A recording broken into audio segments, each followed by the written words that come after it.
మాసంలో జై బాబు జై భీమ్ జై సంవిధాన్ అభియాన్ జిల్లా సన్నాహక సమావేశంలో ముఖ్యమంత్రి రేవంత్ రెడ్డి అమిత్ షా పార్లమెంట్లో డాక్టర్ బాబాసాహెబ్ అంబేద్కర్ ను అవమానించేలా మాట్లాడారు.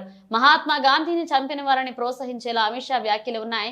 అంబేద్కర్ రాజ్యాంగాన్ని అందించడం వల్లే దేశంలో సామాజిక పరివర్తన జరిగింది.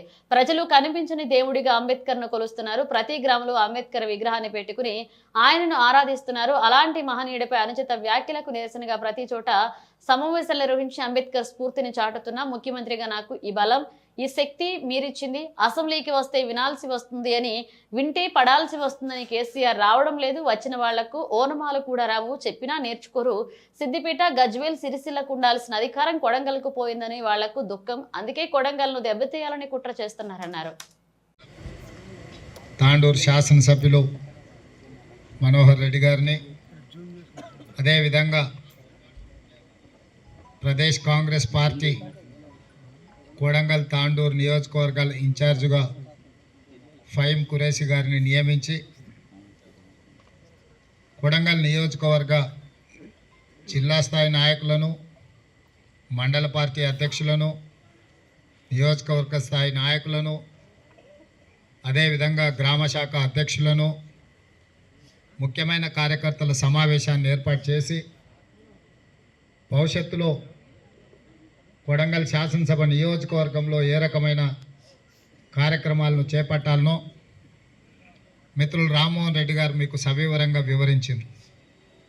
ప్రధానంగా ఈ కార్యక్రమానికి కారణం అమిత్ షా గారు పార్లమెంటులో డాక్టర్ బాబాసాహెబ్ అంబేద్కర్ గారిని అవమానించే విధంగా, మహాత్మా గాంధీ గారిని హత్య చేసిన వాళ్ళను ప్రోత్సహించే విధంగా వారు ప్రసంగం చేయడంతో ఈరోజు ఈ దేశంలో మనం స్వేచ్ఛను, స్వతంత్రాన్ని ఈరోజు మనం అనుభవిస్తున్నామంటే శాంతియుత మార్గంలో మహాత్మా గాంధీ గారు స్వతంత్ర పోరాటాన్ని నిర్వహించి కోట్లాది, ప్రపంచంలోనే వందలాది కోట్ల మందికి శాంతియుతంగా ఎంత పెద్ద యుద్ధాన్నైనా జయించవచ్చు అని నిరూపించి భవిష్యత్ తరాలకు ఆదర్శంగా మహాత్మా గాంధీ గారు నిలబడ్డారు.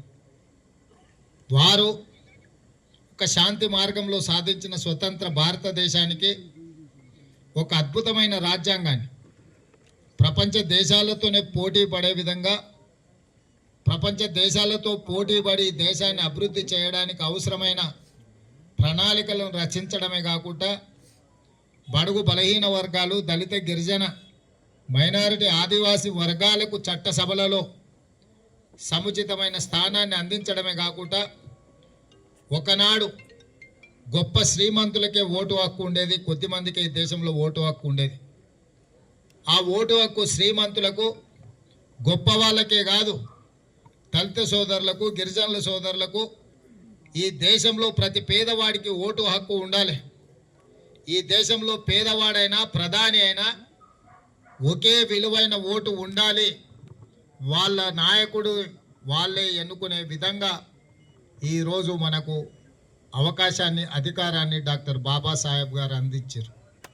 డాక్టర్ బాబాసాహెబ్ అందించిన రాజ్యాంగము, వారిచ్చిన స్ఫూర్తి ఈరోజు గ్రామాలలో వార్డు మెంబర్లైనా, సర్పంచులైనా, ఎంపీటీసీలైనా, ఎంపీపీలైనా, జడ్పీటీసీలైనా, జిల్లా పరిషత్ చైర్మన్లైనా, మున్సిపల్ కౌన్సిలర్లైనా, మున్సిపల్ చైర్మన్లైనా, మేయర్లైనా, ఎమ్మెల్యేలైనా, ఎమ్మెల్సీలైనా, ఎంపీలైనా, రాష్ట్ర మంత్రులైనా, కేంద్ర మంత్రులైనా, ముఖ్యమంత్రి అయినా, ప్రధానమంత్రి అయినా ఈరోజు డాక్టర్ బాబాసాహెబ్ అందించిన రాజ్యాంగం వల్లనే ఈరోజు మనం ఈ దేశాన్ని బలోపేతం చేసి ఈ దేశంలో పరిపాలన కొనసాగిస్తున్నాం. బాబాసాహెబ్ అంబేద్కర్ ఒకవేళ రాజ్యాంగాన్ని మనకి ఇవ్వకపోయిన ఉంటే మనం పుస్తకాలలో చదువుకుంటున్నాం, వెట్టి చాకిరని మనం పుస్తకాలలో చదువుకున్నాం. కొన్ని గ్రామాలలో ఈరోజు కూడా వెనుకబడిన ప్రాంతాలలో దళితులకు దేవాలయ ప్రవేశం లేదని, దళితులను ద్వితీయ శ్రేణి పౌరులుగా చూడటం, దళితులను అన్టచబుల్స్గా అంటే ముట్టుకొని రాని వాళ్ళుగా, దళితులను తాకడమే నేరంగా ఒక ఆటవిక రాజ్యం రాతి యుగాల పరిపాలన సాగుతుంటే అలాంటి పరిపాలన ఈ దేశానికి మంచిది కాదు. దళితులు, గిరిజనులు, ఆదివాసీలు, మైనారిటీలు మనతో సమానము. మనమందరం మనుషులము. మనమందరం కలిసి ఉండాలి. మనుషుల సహజీవనంతో, సంవయనంతో మనం ముందుకు సాగాలి అని బాబాసాహెబ్ అంబేద్కర్ గారు మనకు రాజ్యాంగాన్ని ఇవ్వడంతో ఈరోజు మనం అందరం ఎవరి ఏ కులమైనా ఈ వేదిక మీద, లేకపోతే ఇక్కడ ఉన్న వాళ్ళందరం, ఈ సమూహం అంతా మనం అందరం కలిసిమెలిసి కూర్చున్నాము అని అంటే ఈ సామాజిక పరివర్తన డాక్టర్ బాబాసాహెబ్ అంబేద్కర్ గారు అందించిన స్ఫూర్తి. అలాంటి డాక్టర్ బాబాసాహెబ్ అంబేద్కర్ కనిపించని దేవుణ్ణి ఎట్లా మొక్కుంటున్నామో మన కళ్ళ ముందు వన్-సైడ్ ఉంటుందని ఈయన ఒక దిక్కు పోయాడు. ఇట్లా తలా ఆయనవే ఈయనవే కలిసి 8,000 తక్కువైంది లెక్క. కానీ మన అదృష్టం ఏం పోలే. ఎమ్మెల్యే పోతే ఎంపీ ఇచ్చిండు దేవుడు. ఎంపీ ఇస్తే పిసిసి ప్రెసిడెంట్ వచ్చింది. పిసిసి ప్రెసిడెంట్ వస్తే ముఖ్యమంత్రి వచ్చింది. పరమానంద శిష్యులను చూసి ఉంటారు కదా, వాళ్ళు ఏదో చేయబోతే కూడా ఏదో. పరమానంద శిష్యుల కథ సినిమా చూడు. వాళ్ళు ఏది వాళ్ళ ఉద్దేశం చెడు ఉండదు, మంచోళ్ళే ఉంటారు. ఏదో అనుకొని ఏదో చేయబోతే ఏదో అవుతుంది, కానీ చివరికి మంచి అవుతుంది. అట్లనే మనకు కొంతమంది ఏదో అన్యాయం చేస్తున్నాం, రేవంత్ రెడ్డిని దొక్కేస్తున్నాం, అర్ధరాత్రి తలుపులు ఎరగొట్టి పోలీసులు పట్టుకపోయి లోపలైతే ఇక రేవంత్ రెడ్డి ఖతం అయిపోతాడు. రేవంత్ రెడ్డిని బంధించినాం అనుకోరు. ఏమైందా? దేవుడు మన దిక్కు ఉన్నాడు, ఎంపీని చేసిండు. ఎంపీ అయినందుకు కాంగ్రెస్ ప్రెసిడెంట్ అయినా, కాంగ్రెస్ ప్రెసిడెంట్ అయినందుకు ఇలా తెలంగాణ ముఖ్యమంత్రి అయింది. తలుపులు ఎరగొట్టే ఫలితం అనుభవించారు. మన ముఖ్యమంత్రి అయిన రోజు రాత్రి ఒక ఆయనకు నడువులు ఇరిగినాయి. దేవుడు అది చూపించండి, ఇది చూపించండి. అందుకే ఇవాళ మంచి కార్యక్రమాలు చేసుకుందాం. మీ అందరు గ్రామాలలో కూడా ఇప్పుడు సంక్షేమ పథకాలు కావచ్చు, రేపు స్థానిక సంస్థలు కావచ్చు, ఏవైనా కలిసికట్టుగా మండల స్థాయి నాయకులకు అందరికీ, ముద్దపన్నకు అందరికీ, రఘుకు, విజయ్కి అందరికీ నేను చెప్తున్నా, కలుపుకోపోండి. మీరు నాయకులు, కార్యకర్తలు కోపంలో తాపంలో సార్ కలుపుతలేడు మీరన్నా గలవరా అని అంటే ఇక సార్ కలవద్దు మేమెందుకు కలవాలని మీరందరూ అడిగినట్లు అంటే కుదరదు. ఒకవేళ మీకు ఏమైనా కష్టమైతే రాజు అందరిని పట్నం తీసుకురా, నేనే కలుగుతాను.